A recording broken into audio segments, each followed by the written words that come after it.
maybe this spring you have less to prove and maybe can work specifically on certain things, or did it feel relatively normal? Um, I think every year you can improve on things, and that's what I take into every off season.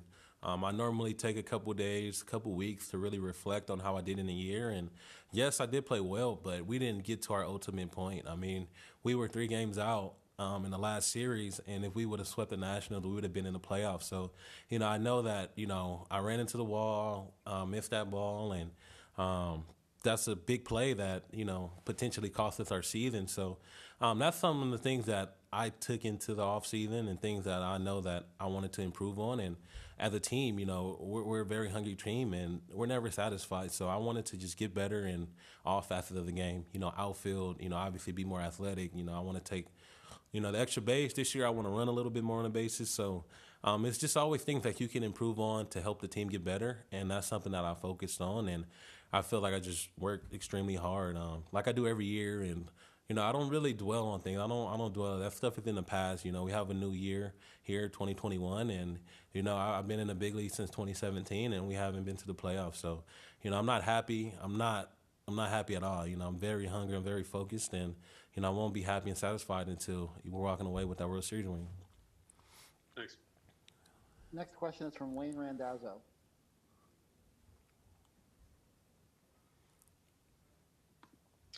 Hey, Dom, a couple questions related to your little chat with Barry Bonds the other day. Someone posted a video of you side by side swinging and with Barry, and there were some similarities in the swing. Is that something you've chased to make your swing more similar to his, or does that just kind of happen? It's funny because I really didn't notice the similarities until the side by side that night, or the next day actually when I saw it. The last couple of years, I've been doing a little research and been hitting with guys, and I saw an interview with Christian Yelich, and he talked about how when Barry was with the Marlins, he put him through some pretty interesting drills, and one of the drills were chopping the ball off a home plate and really feeling yourself working down and through the baseball and creating that backspin. And just that drill and a couple other drills I've taken from him and worked on it throughout the year. And I mean, the side by side comparisons they're pretty good. And it's just something I want to keep improving on my swing. I know it's not the best swing. I know I have holes, every hitter does, but it's just something that shows that I am working in the right direction, and just something I want to keep improving on, like I said. And I was shocked. I was very shocked. The similarities, but it's pretty cool to see him. He was also a really good left fielder, a Gold Glover at that position. Have you been able to maybe watch some videos of him playing left field or pick his brain in any way about how he played that position to improve yourself? Yeah, I mean, he was a great defender, like you said, Gold Glover. And one of his mottos is, if I'm not getting no hits, nobody's getting any hits today. So that's just something that you have to take pride in, and you have to really, really focus.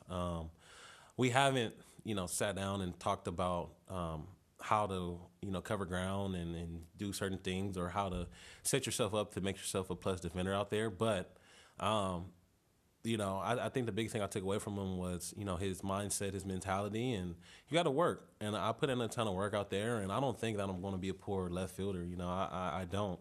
I know that I have good enough hands. It's just about, getting them in-game reps, and I feel comfortable out there. So I'm excited to see how I do out there. Thanks, Dom. Next question is from Mike Puma. Hey, Dom. I saw you wearing that, I think it's a Catapult vest you were wearing in the workouts yesterday. I'm just wondering what kind of metrics you're looking to get from there and how you apply them. That's just used to keep up with our load, monitor, our heart rate, and just make sure that, we're not spiking too high and then we're just doing too much to where we eventually, cause injury.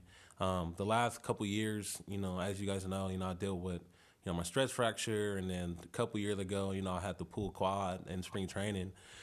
So we're just trying to, be ahead of the game, and a lot of things.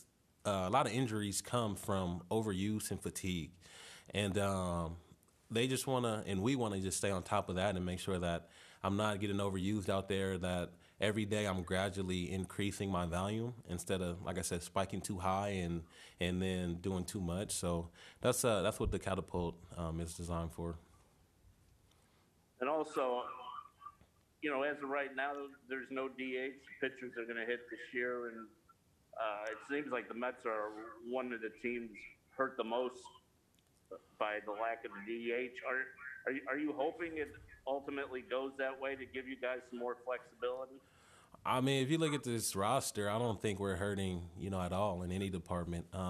We have a deep roster, from our big league roster to the guys who are non-roster invitees. And we didn't deal with a DH, in 2019. So we play without a DH. We know how to prepare and be ready to play every day. And that's what happens in a National League ballpark, a National League game. Sometimes you could be called in the first inning. It's a lot of double switches that go on. It's a lot of strategy that goes on in the NL game. So, I'm not worried about if we have a DH or if we don't. I think the DH would be just good for off days. Like, that's my only thing I think is good for. But the Mets are going to be a good team with or without the DH, and that's something that we don't care if we have it or not.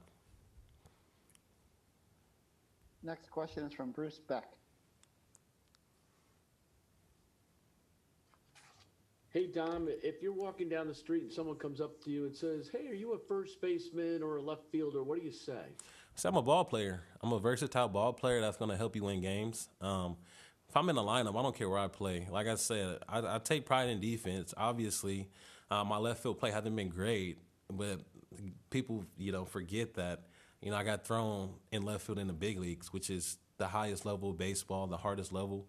I didn't realize how hard guys hit the ball until I started playing outfield in the big league. So it's a learning curve. It's a learning process. And I feel like, I'm taking that challenge and I'm getting better and better at it. And like I said, I'm getting comfortable out there and I know that I could do it. I know I could play left field, right field. I'm competitive and I believe in my ability. Dom, do you think your power numbers will continue to improve? I didn't see. Who'd that come from? I'm sorry. Oh, I'm sorry. Say it again. It was just a follow-up. I Yes. looked at your numbers. Do you think that your power numbers and your power in general will continue to evolve? Yes, of course. I haven't played a full year in the big leagues, but in my stints the last couple of years, I showed that I have power. I know I have power. I know I can hit 25 plus, 30 plus bombs. So that's something that I don't really think about. The home runs are going to come. As long as I'm squaring up the baseball, hitting the ball hard, using the whole field, I know I'm going to hit a lot of home runs. So at the end of the day, one thing that Barry told me and that I saw, especially like in his documentaries and when watching a bunch of his interviews, is when he was chasing the home run record, he didn't care about hitting home runs. He was talking about, man, I'm hitting 240. Like, I want to get a couple hits tonight. I want to hit the ball hard. And good swings and just good approaches, if you have that, balls, base hits, singles, doubles, they turn into home runs. And that's just something I'm trying to do every time I'm at the plate. Put a good swing on the ball. And if I do that, it's going to leave the ballpark. Next question is from James Wagner. Dom, how's it going? Good to see you. It's been a minute. Just wanted to ask you two quick questions. One is firstly, what have you missed most about, say, like normal baseball? And not to like lead you in any direction, but was it fans, like sounds? I'm just curious of what you missed most last year. I think. I want to say this is normal baseball. Every time you get to go out on this beautiful diamond and play the sport you love, it's still baseball. It's normal baseball. I think the thing that we miss most is obviously the fans. You guys know in 2019 how critical they were to us, and I've had people from the front office come up to me and describe that season as just as big as the 2015 season when we went to the World Series, that energy that was in the ballpark, the way the fans really carried us to the finish line that year. They said it was equivalent or maybe even better in 2019. So I think that's something that, being a New York Met and knowing that we have the best fans in the world, we really miss dearly, and something that we can't wait to put on a show in front of them. So I just can't wait to see their faces out there and hear them cheer for us. And hit some balls in the seats and watch them jump and fight for it. And the second one, thank you, is just how much video do you use in game, and are you happy that it's back because you could not get to do that last year? Do you think that will make a difference? Are you happy to see it? Sure. Yeah, it sucked. It sucked, but that's just a game of adjustments. I mean, that's how life is. It's not fair. It's not easy. And you just have to adjust and keep it going and find ways to be effective and productive, without, getting your way all the time. And that's something that I'm super happy about, because a lot of times guys just want to go see video to see, how did they miss a pitch or why did they miss a pitch. It's not all the times about, trying to steal, I don't know, steal pitches or locations or whatever. I mean, for me, I use it to see, my swing, to see how I missed the pitch. And sometimes on umpires, see if it was a borderline pitch that's a strike on me, see if I should chase or if I should lay off of it, or if I made the good decision by taking it. I think a lot of that is good for the mental side of the game, because it just helps you just be more at ease and more confident and comfortable with your thought process. And I think that's going to be good for especially our team, but also the game of baseball. Next question is from Tim Healy. Hey, Dom. I know the COVID restrictions were pretty severe in California over the offseason. What were you able to do workouts-wise, and especially defensive work-wise? Oh, yeah, I was able to get out to a facility called A2D Sports. That facility, they have physical therapy, so they were obviously cleared by California to stay open during the quarantine. And I was able to do all my workouts. They have 5 or 6 beautiful cages, high netting, and Rapsodo machines in there, TrackMan machines, hit tracks. So I was able to get some good work in there. I was able to hit, take ground balls, fly balls, and do everything I needed to get ready for this season. And as far as continuing to improve in left, you mentioned that nothing, the best thing that helps is in-game reps. So exactly. Over the off-season, over these early days of spring training where it's just drills, no games, what can make a difference in improving your ability out there? I think live jumps in BP. Batting practice is probably like the best thing you could do as an outfielder to simulate, game-like reads and get the best jumps. Coaches are grooving the ball in there pretty slow, and guys are hitting it really hard. So the fact that you could get those, reads, see how the ball's spinning, if it's top spinning, if guys are staying through pitches, I think that's the best way you can simulate in-game reps. And then you take that, what you do in batting practice, and, take it to the game and try to show them what you could do. And did you say you worked specifically on agility or quickness this Of offseason? course. I mean, you have to work on, just becoming a better athlete as a whole. And that's something that, I really want to do. I really want to take bags. I really want to show the world that I'm an athletic player. And like I said, from the time I made my debut in 2017 and 2018 and I lost all that weight, I said it to you guys, the best players in this game, they're some of the most athletic players in the game. And if you can become more athletic, it's just going to help out your overall game. So that's something that I take pride in and I work on. Even here, I'm here early, I'm stretching, I'm moving around, I'm working on my agility, I'm working on my speed, I'm working on the way I can improve my route running. So it's always an ongoing process that never ends. And it's something that, like I said, for the rest of my career, I will continuously work on. Thank you. Next question is from Tony DeComo. Hey, Dom, good to see you. What you just said actually leads well into what I wanted to ask, which is we've seen you improve your athleticism quite a bit over the years. The defensive numbers kind of show that you've improved, and you haven't spent all that much time out there, relatively speaking. Just kind of given all that, do you think it's fair that there's this skepticism, like, can Dom Smith play left field? And why or why not? It just comes with the territory. I mean, it doesn't matter if it's fair or not. I'm a professional ball player, and I'm here. I'm getting paid to play at the highest level and perform at the highest level. So that's just how I take it every day, and that's how I treat it. And I know personally I haven't played a lot out there, and so I know that I'm way more capable than what I've shown. And it just takes time. It takes a little bit of reps. And I'm just excited because, like you said, I haven't played much out there, so when I do get more opportunity, more reps, and start making more plays, then I guess that skepticism will kind of dissolve. So I'm just excited that I'm here. I'm excited that we have a great team. And like I said, I know what I'm capable of doing. It's just a matter of me showing. Thank you. Next question is from Ed Coleman. Hey, Dom, good to see you. You were talking about before with Barry about approach. I just wonder what the biggest takeaways from him were for you, both offensively and defensively. I think the biggest takeaway I could take is his personality, just how down to earth he was, how just humble he was, and the knowledge of the game.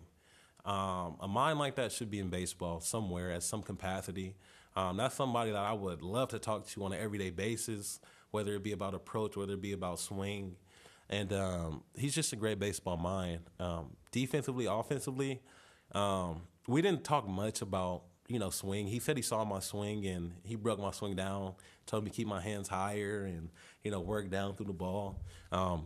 Like I said, I'm getting this number, so we're going to definitely talk more throughout the season about my swing and approach. But, that mind was just phenomenal. It was more than I can ever ask for, and I was like in a dream. I was in all the whole conversation, and he's a great person. It was a great conversation. I wish we could have talked longer. He didn't want to stop talking. He was awesome. Thanks. Yeah. Next question is from Dave Lennon. Hey, Dom. Good to see you again.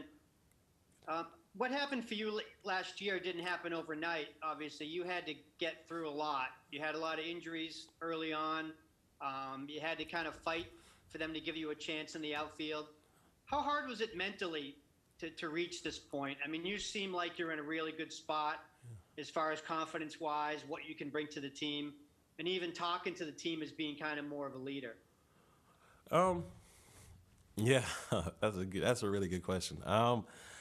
It was tough. Nothing's easy in this world, but I feel like the harder it gets, it just brings the character out of a person. And my parents were very hard on me growing up, and when things got tough, they just didn't let me give up. They didn't let me just give in, and I think that just never die attitude, and just the fact that my parents kind of instilled that in me at a young age, I just couldn't give up, no matter how hard it was. Like I said, I knew my ability, my capabilities, and I wasn't playing up to par, and I was honest with myself. I took a look in the mirror, and I said, Dominic, you have to improve. And I really, really worked on improving every facet of my game, and I don't really pay attention to the noise. I don't pay attention to players who are listed ahead of me, players who, whatever the case may be. I just don't pay attention to anything negative, because if you start listening to that, then all your work, everything that you're putting into the game, you're not going to be able to put in everything into it because you're just so caught up on negative things. So I think just my parents, I've obviously have a couple, psychologists that I talk to, and them really shaping my mindset, my outlook on life, really helped me. At the end of the day, no matter what role you're on the big league roster, that's still the best job in the world. If you're coming off the bench, if you're coming out of the bullpen, if you haven't played in 2 weeks, it's still a million kids, a million adults who would kill to be in your position in your shoes. So you should never be upset. You should never pout. You should never be angry. Control what you can control, and that's what I do. And I let everything else take care of itself. And I just don't put wasted energy into stuff that I know I can't control. Thanks, Tom. You're welcome. Next question is from Disha Thozar.